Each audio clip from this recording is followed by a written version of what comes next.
Hello বন্ধুরা, welcome to my channel. তোমরা সবাই কেমন আছো? আশা করি সবাই ভালো আছে। তো গাইস, আজকে আমি বানাবো, এই যে দেখতে পাচ্ছ, মাছকে বাজার থেকে নিয়ে এসেছে মাছ। এটা কি মাছ মা? রুই মাছ। তো মা আজকে রুই মাছ নিয়ে এসেছে। তো আজকে রুই মাছ আর কুমড় দিয়ে বানাবো। হলো, কি বানাবে? রেসিপি। হ্যাঁ, রুই মাছ দিয়ে কুমড় দিয়ে রেসিপি বানাবে। তো দাঁড়াও, তো চলো মাছগুলা ভাজা করে নিই, তারপর তোমাদেরকে দেখাচ্ছি রেসিপিটা কিরকম বানাই। তো আমরা মাছগুলা প্রথমে ভাজা করে নেব। দেখতেই পাচ্ছ আজকে রান্না করছে চুলোর মধ্যে। তো এই যে দেখতে পাচ্ছ গাইস, তো চলো মাছগুলা ভাজা হয়ে যাক, তারপর তোমাদের সাথে শেয়ার করছি। এই যে দেখতে পাচ্ছ গাইস, আজকে রান্না করব বললামই তো আগে, কোমরের দিয়ে আলু দিয়ে রেসিপি করব। তো এই যে দেখতে পাচ্ছ, গোটাটা কাটবো না, অর্ধেকটা দেব রেসিপিতে। তো এই দুটো সাইজের আলু দেবো, এই যে দেখতে পাচ্ছ। তো চলো এগুলো কাটা হয়ে যাক, তোমাদেরকে কাটাও দেখাচ্ছি। গাইস, তোমরা ভিডিও দেখো কিন্তু না লাইক করো না, কমেন্ট করো না, কিছু বুঝলাম না কি বিষয়। একটু লাইক করে দিও গাইজ, একটু সাপোর্ট করে দিও। তোমরা যদি সাপোর্ট করো তো আমি অবশ্যই আরও ভালো ভালো ভিডিও নিয়ে আসবো। আমি একটু মোটিভেট হবো যে ভিডিও তোমাদের জন্য হ্যাঁ বানাই। তোমরা দেখছো, লাইক করছো, এটা ওটা। সবাই ভিডিও অনেকেই ভিডিও দেখো কিন্তু লাইক করো না, আমার অনেক কষ্ট লাগে গাইজ, সত্যি। তো দেখতে পাচ্ছ কুমড়টা কাটছি, আর ওইদিকে মাছটা ফ্রাই হচ্ছে, আর এদিকে কুমড় কাটা হচ্ছে।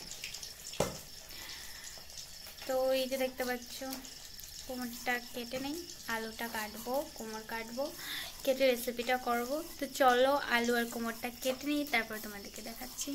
দেখতে পাচ্ছ গাইজ, আমাদের কুমড় আর আলু কাটা হয়ে গিয়েছে, এখন আমরা রেসিপি করব। তো চলো দেখাচ্ছি তোমাদেরকে। তো গাইজ, মাছগুলা ভাজা করার জন্য কড়াইটা একটু কালো হয়ে গেছে। তো এখন আমরা বানিয়ে নেব কুমড়ো দিয়ে আলু দিয়ে রেসিপি। দেখতেই পাচ্ছ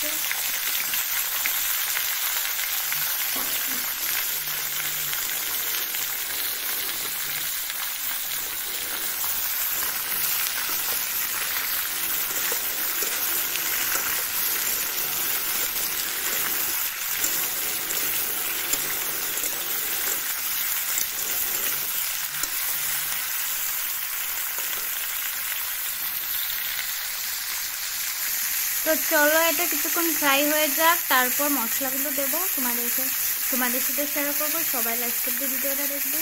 তো এই যে দেখতে পাচ্ছ গাইস, কিছুক্ষণ ফ্রাই হয়ে গিয়েছে, এখন আমরা মশলাগুলো দিয়ে দেবো।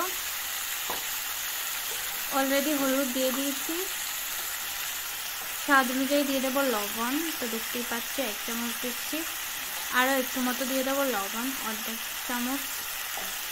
তারপর দিয়ে দেবো হলুদ, দিয়ে দিয়েছি, এখন একটু পরিমাণে দিয়ে দেব,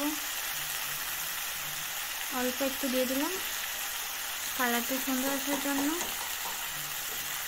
এখন দিয়ে দেব জিরের গুঁড়ো। তো দেখতেই পাচ্ছ জিরের গুঁড়ো 1 চামচ মতো দিলাম, আর এখন লঙ্কা দিয়ে দেবো, একটু নাড়াচাড়া করে তারপর দেবো। তো দেখতেই পাচ্ছ। তো গাইজ, আমার রান্না যদি তোমাদের ভালো লাগে তাহলে অবশ্যই লাইক করে দিও, আর সাবস্ক্রাইব করে রেখে দিতে পারো। অবশ্যই সুন্দর সুন্দর ভিডিও, আর রান্নার ভিডিও বলো, আর চ্যালেঞ্জ ভিডিও, ভাবছি চ্যালেঞ্জ ভিডিও আপলোড করব, তো অবশ্যই তোমরা দেখবে। তো এখন আমি দিয়ে দেবো লঙ্কার গুঁড়ো দিয়ে দিলাম 1 চামচ, আরও অর্ধেক চামচ মতো দিয়ে দেবো। তো দেখতেই পাচ্ছ, একটু নাড়াচাড়া করে এখন দিয়ে দেব জল। তো গাইস, এখন পরিমাপ মতো দিয়ে দেব জল, দেখতেই পাচ্ছ। কালারটা বেশ সুন্দর এসেছে। এখন আর কিছু মশলা দেব না, শুধু কিছুক্ষণ জাল দিয়ে দেব, তারপর দিয়ে দেবো মাছ। তো চলো কিছুক্ষণ সেদ্ধ হয়ে যাক, এখন আমি ঢাকা দিয়ে দেবো, তারপর কিছুক্ষণ সেদ্ধ হওয়ার পর দেখাচ্ছি। তো এই যে দেখতে পাচ্ছ গাইস, তরকারি অলরেডি সেদ্ধ হয়ে গিয়েছে। এখন আমরা মাছগুলো ছেড়ে দেবো নাড়াচাড়া করে। তো দেখতেই পাচ্ছ কালারটা বেশ সুন্দর এসেছে, ভালো করে দেখা যাচ্ছে না, দুয়ারে রাখছি তার জন্য।